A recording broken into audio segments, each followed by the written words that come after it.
All right, let's get back at this. Hey, I got to tell you, I'm digging this. I like this. I like this kind of setting. It's kind of a disclaimer up front. I I'm getting too worried about being polished and saying everything exactly right, and I'm stopping the thing and I'm going back. I want to get past that because really, what I want to do with you is I want to. Um, I just want to process this in a kind of real and honest way as I think through it. And this whole idea of how do we trust God and what does it look like for us to trust God in the midst of difficult things? Uh, what kind of response do I have when we're faced with this health crisis and and with being isolated and quarantined and sheltered in place and socially distanced from each other? What does it look like for me to, the the threat of illness and all of that? When they first talked about, oh, this is mostly a threat to the elderly, I was like, oh, well, that's good. Oh, wait a minute, that's me. I am an elderly now, I guess, and I don't like that, but I guess that's where I am. But what does it look like for me to walk by faith in that? And so I just want to talk to you about that. And where I want to start is kind of where my heart beats in this. This is always kind of first thought for me because when we talk about how we do this, how am I enabled to uh, to exhibit faith in the midst of difficulties? And this is a profound truth. Your hair will be blown, whatever hair you have left, it'll be blown back by this, I'm sure.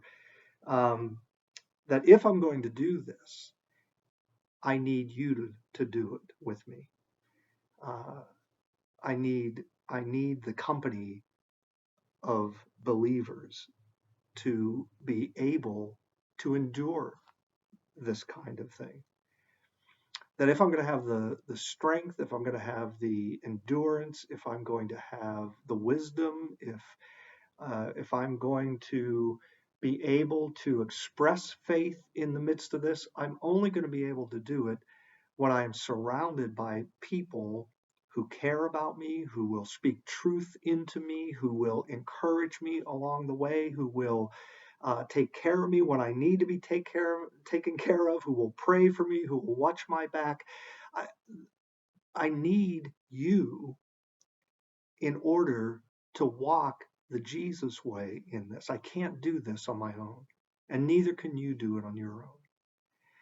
This is really what the church is, right? I mean, this is what God's design for the church is. The whole, I mean, the meaning of the word, iglesias, is that it is ecclesia. That's iglesias in Spanish. Ecclesia in Greek is that we are the called out ones. We are the people who have been called out. And every time you read about the church in the New Testament, you got to see it that way. You can't read it as organizational church. You got to read it as people who are connected together, people who are born into a family, people who are born into relationship. At the end of Romans, Paul says to greet Aquila and Priscilla and the church that meets in their home, right? So it's this group of people, the church, that the meeting place is in their home, but it's this gathered group of people who care about each other, who love all those one another things from the New Testament. You can't get past the idea that the church is about relationship. It's about loving each other. It's about serving each other. It's about and about all. I think there are like 80 to 100 one another passages in the New Testament that talk about the relationship that we have with each other as followers of Jesus and how essential that relationship is in me living out the faith that I have in God. I can't do this without you. I can't I can't hope to express faith in God without having you around me, without having the intimacy of relationship with people that I know and know me, and that we are we are connected in an intimate way as we walk through this world. So much about the New Testament church was about survival. And here's this new way of living, this new uh, uh, this following of the resurrected Jesus, and and it says that they met in each other's homes, and that they needed each other, they took care of each other, they loved each other, they provided for each other. And man, I need that from you, especially if I run short of toilet paper. I need that from you, right? So, but that's the way we're made. That's the way that God has put us together. And the so as we walk through this time together, we're in such a weird place, right?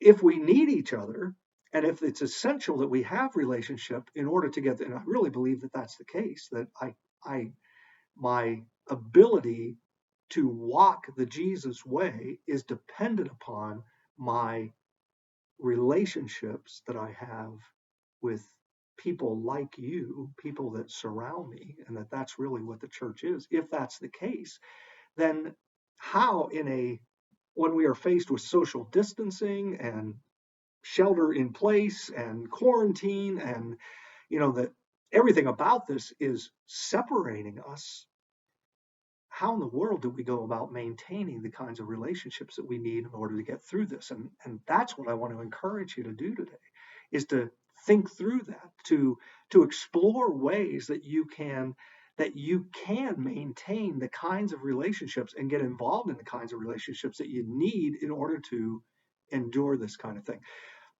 I think that we need to be very intentional about this, that we have to begin to think in terms of how do I stay in contact, in connection with the people that I consider my church. And I'm not talking about the thousands of people that you worship with on a Sunday morning. That's not where your relationships really are. That it's in the group of people that that you walk with by faith. It's in the group of people that care about you. It's in the group of people that you do life with, that you share your walk with Jesus with, that you are intimately involved in, and know those people, and know what where they hurt and where their needs are, and how they need supported. It's those are the group that really is your church. Those people. A friend of mine in my house church here puts it this way. He says, at 3 o'clock in the morning, when the wheels fall off your life, who are the people that you call? That's your church. That's the people that are that are there to walk with you through life. Those are the ones that are there. Now, nothing wrong with a grand worship experience and all of that. That's cool. That has a part to play in our lives, certainly. But the church is where relationships happen, and we need that. We need to be intentionally involved in each other's lives, especially now, because everything is pushing us away from each other. Everything is dividing us right now in a physical way. And so we need to figure out intentionally, how am I going to maintain those connections, that depth of relationship, in a time when everything is working against me. I think it's a really dangerous time. So we need to consider the people who are the people we are in relationship with, and work very hard to maintain those relationships. And I think as well that we need to think about who needs community that I know, because that we are so prone to withdraw from people when we hurt, when we're in need. We're so prone to isolate ourselves. I don't want people to know what's going on in my life. I don't want, I don't want people to think I'm weak. I don't want to, I don't want to let them see me sweat, or whatever it is. However always we say that, we got to, in some way, we're told this lie that when things get hard, we should not burden anybody else. But that's exactly when we should be pressing in closer to relationship. And we need to learn how to do that here, not only with the people that we already know, but we need to look around us and say, who are the people that I know that have no community like that, who aren't going to do that, who aren't who don't have uh, the connections that I have. I need to involve them in my church. I need to involve them in my community. I need to take care of them in some way. Okay. So we need to be very intentional about this relational thing while we are socially distant. We need to somehow find a way to be spiritually connected and to to continue to work on the spiritual depth of our relationships while we do this practical physical separation from each other. And I wonder if it isn't possible that God has given us the tools that we need to do that technologically, you know? Uh, how often we've complained over and heard all the statistics about, we are the most connected generation, you know, in the most connected time of history, that we've ever been. Social media, technology, we are absolutely under, we have so many opportunities to be connected with each other, and yet we are the most isolated and lonely generation, maybe in the history of the world as well. But maybe there's a way for us to take this technology, social media, and to repurpose it for the depth of relationship that we need to be involved in as the church. Are there ways to take the systems that we have and to develop and to maintain and develop these deeper relationships that we have? My family and I, we just had a Zoom family dinner the other night. My daughter, who's a flight attendant, she didn't want to take the risk of exposing us to anything, and so she zoomed in. My daughter-in-law and our grandchild from Tucson, they zoomed in for dinner. My kids next door, we were all together virtually, and yet we were able to share and talk and catch up on each other's lives and go deep in this. And we've done prayer times already. We've done sharing times. Our house church met last week via Zoom, and that time is all relational. So we need to learn to do that. We need to find the way to do that, and we need to go beyond the superficial in this. Yeah, there's nothing wrong with posting memes, and they make me laugh, and there's something good about humor and all that. But man, we need to find a way to take this technology and drive it deeper, right? Too often, too often what we see in technology is that we are 20,000 miles wide and a half inch deep. We don't get beyond the superficial. But we got to be creative in this. We got to find the ways to be the church in a time when we can't be physically together in that way. I guess that's what I want to challenge you today. Figure those things out. Find the ways to develop that.